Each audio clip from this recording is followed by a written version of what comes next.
golem de La Habana. He's not only protecting the Jews. El golem de La Habana. Singing mambo with Celia Cruz Azúcar. El golem de La Habana. If you mess with him, you're gonna pay. El golem de La Habana. El golem de La Habana.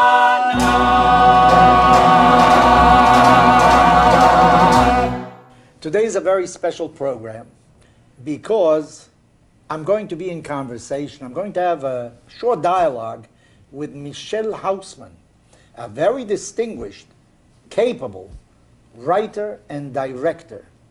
He produced several Broadway shows in Caracas that were a tremendous hit.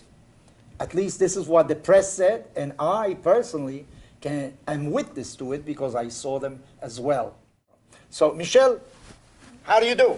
Great to see you here in Miami, and to be able to greet you. I understand, I know it as a matter of fact, that you're about to stage a Golem in Havana, which is a play that you wrote and directed.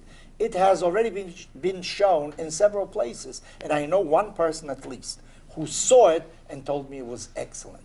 So we are really anticipating to see a Golem in Havana in Miami. The Golem is supposedly a mystical figure that the rabbi of Prague in the Middle Ages created in order to defend the Jewish community. Rabbi Low, sure. Rabbi Low. So that is basically it. But now you're bringing this Golem, which dates from the Middle Ages to the 21st century. And of all places, you should have placed it in Hungary, Germany. Of all places, you go to Havana. Tell me, what's the Golem doing in Havana? What's the Golem? That's a great question. Let me tell you, I actually lived in Prague for a year. Oh. And I passed through that synagogue, and I think that most definitely played a part in this. What I'm trying to explore in this production is the idea of that second generation after the Holocaust survivors. So the kids, the children of Holocaust survivors. And my mother is a daughter of Holocaust survivors. My grandmother was in Auschwitz, did the March of Death. Her whole family pretty much perished there. And I feel that my mother grew up with the weight of the war. And in a way, I think that that generation is also traumatized by the war. They didn't live through the war, but they lived through parents who lived through it. So for Why me, Havana? The first time I wrote it as a movie, and it took place in Venezuela. And it was about, for me, the important question was, how can, my grandmother is a person who's really scarred by the war. She's 97 now, and, all through her life, she's been really scarred by the experience of the war. She comes from a very small village in Hungary called Olaszliska. And it's a village that the war never went through there. But, a few months before, 8 months before the war was over, the neighbors called in, say there's Jewish families in the town. The Nazis came and took them to a ghetto, then to Auschwitz. My grandmother has a really hard problem trusting people, right? And so the question is... Got reason enough. Reason enough, right? So how could my mother saved my grandmother? That was the question when I started. What could have happened in my grandmother's history after the war that would have given her hope in humanity again? So what the play tries to explore is the idea of there's this lower middle class Jewish family struggling to make it. They survived the Holocaust. It's 15 years later. They're in Havana. Why in Havana? I'll tell you why in a second. They were originally in Venezuela, and then they have to. They are confronted to having to hide a guerrilla fighter in their home, and in Batista's regime, if you hit a guerrilla fighter, it was something punishable by death. So this family must decide whether or not to hide another human being, which they might not even agree politically with. But in a way, we're turning the tables to the Jewish experience of the Second World War. Now the Jewish family needs to decide: are they going to risk their own life, their family life, their prosperity, to hide someone they don't even know? That's a very interesting point, because from a Jewish point of view, we sometimes have qualms. We say, why didn't the non-Jews do more about it? But now you're placing the Jews in the situation of the non-Jew. What do you do when somebody who's totally strange to you is in danger, and you have nothing to do with him politically or racially, whatever you say. It's a very interesting take. I think we have opinions and questions. I think it's a show that asks more questions than we resolve. But I think that we touch upon very human needs and human experiences, and I think that people have reacted really well to the show. Where is that line between what we feel we are as humans in terms of good and evil? You know, small decisions it's like all gray areas. It's a moral play also. It's a very, it's at the center of it, it's a moral play. You know, one of my teachers used to say that when you have an answer to a question, the question was no question. It was only ignorance. Exactly. When a question has no answer, that's a real question. That's a real question. So the real questions in life really don't have ready answers. Yeah. So you place us, you make us think. Is that one of the purposes of theater? Aren't you supposed to entertain us? You know, what is theater? I belong to a train of thought that thinks that theater is important to have conversations. Theater can affect society. Theater is at the cusp of civilization. So, and I think as an artist, I've also evolved from doing certain type of work to the type of work that I'm now more inclined. Is that if theater is not having a conversation at the moment, if it's not current, and that doesn't mean that Shakespeare is current. Like, you know, it's how we approach that work that, you know, that justifies our presence. I think that if theater is not starting a conversation, then it's less interesting. You know, one of my favorite themes is if you read a book and afterwards you're not affected by it. Or if you go to the movies or you go to the theater and you walk out, you're the same person.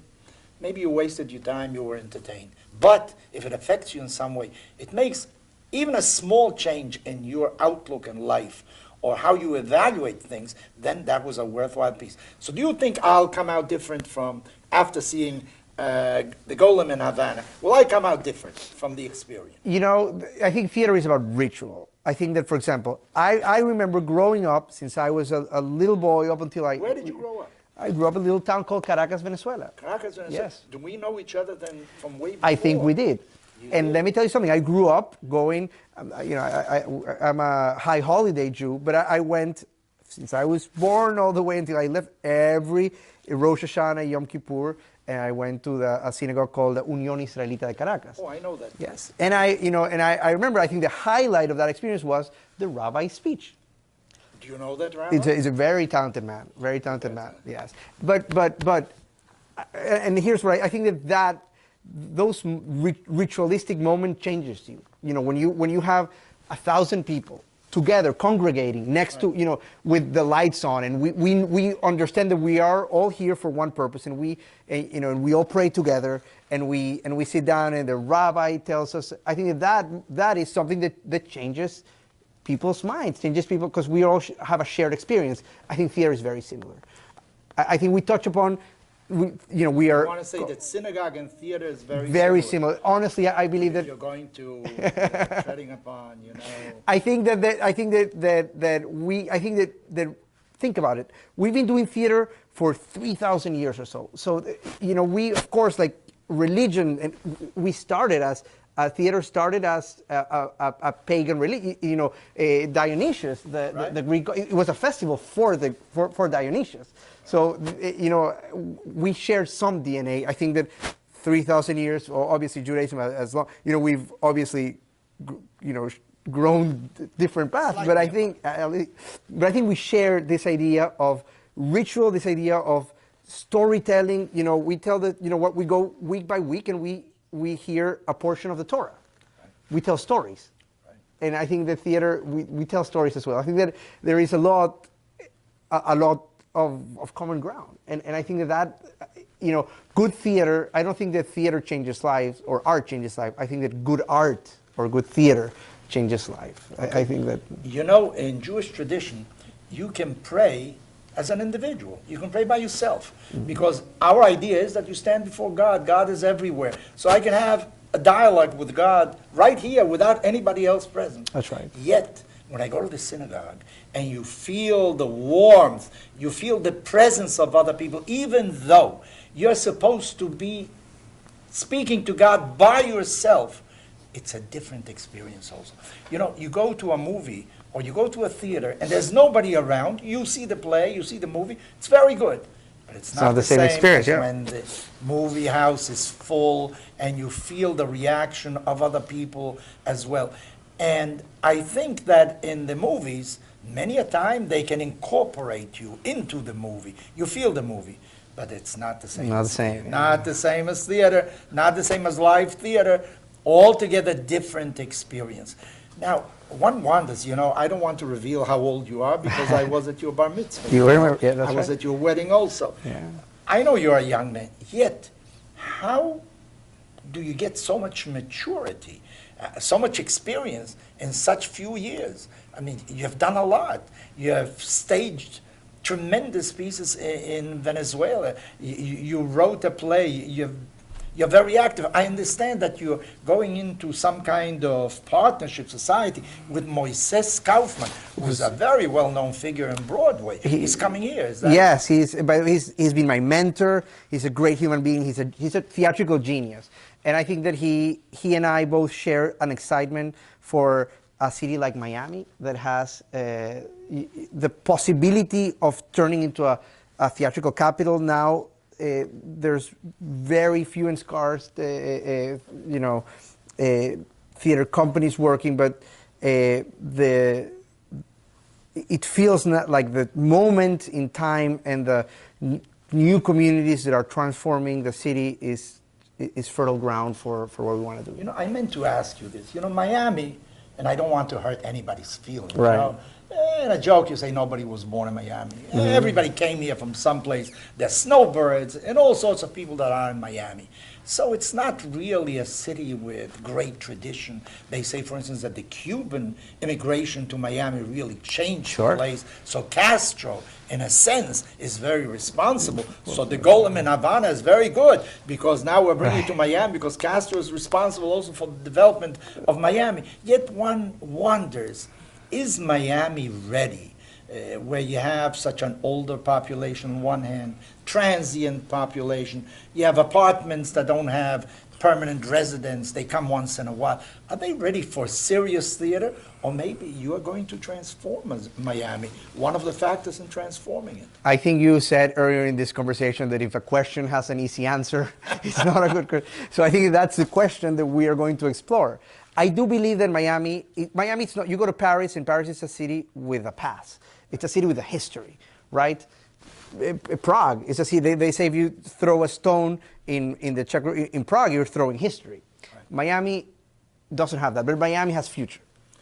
Miami is a city of the future. You're a young man, so you are looking forward, not backward. This is 70 years ago, a group of very motivated people came and turned the desert into a homeland. I think Where was that? I think that same spirit of of finding, transforming something and building something out of nothing, which is what the goal. At the end of the day, the Rabbi Lowe went to the banks of the river and out of clay and water built a man and gave it life. I think that there is something intrinsic. But interesting. In order to understand your mother, you have to go to your grandmother. That's right. She's a survivor. How does a survivor raise children? What kind of impact do her experiences have? So even though you're looking to the future, you realize that there is history behind, that while you have to be a trailblazer, something new, open up new avenues, you cannot divorce yourself from the past. You cannot. And you grow up, even this, I'm a third generation, but I still grew up hearing those stories. So in my fantasies, I imagine myself like with guns and going to Auschwitz and saving my like those fantasies were fantasies that I grew up with. So that's where the golem comes in. I think that in the story it's about a daughter imagining this, because the golem is the first superhero. He's Superman, right? Yes, he's a predecessor of Superman. Right. And so what if she would build this golem and save her mother from that experience? So that's kind of how the golem comes into the story, and then she reimagines also the golem changing story. Where do we have to go to see this? Where in Miami? At the Colony Theater in Where is Miami that? Beach. in Lincoln Road Lincoln Road. And when can we go? from the 14th of January to the 7th of February. It's going to be 4 weeks of performance from Thursday to Sundays, 8 p.m. Thursday to Saturdays, and 3 p.m. on Sundays. So can we get tickets in advance? Absolutely. You can How do we do that? You can do it at our website, www.miaminewdrama.org. MiamiNewDrama.org. Yes. And also at the box office of the theater. They're available right now? Right now.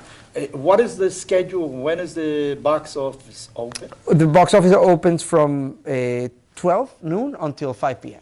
From 12 to 5, Yes. you can go and get advance tickets to the show already that starts. You said January 14th. Until when? February what? 7th. February 7th. So, and there are 4 shows a week. Yes. You say 4 a week, so we have 4 weeks, is that Yes. it? 4 weeks times 4, 16 16 shows. yeah. So we have to take advantage of that. The Golem in Havana. I want to wish you great success. If it's anywhere near what you have done in the past, it'll be great success. And my best to you, and God bless you. Thank you very much.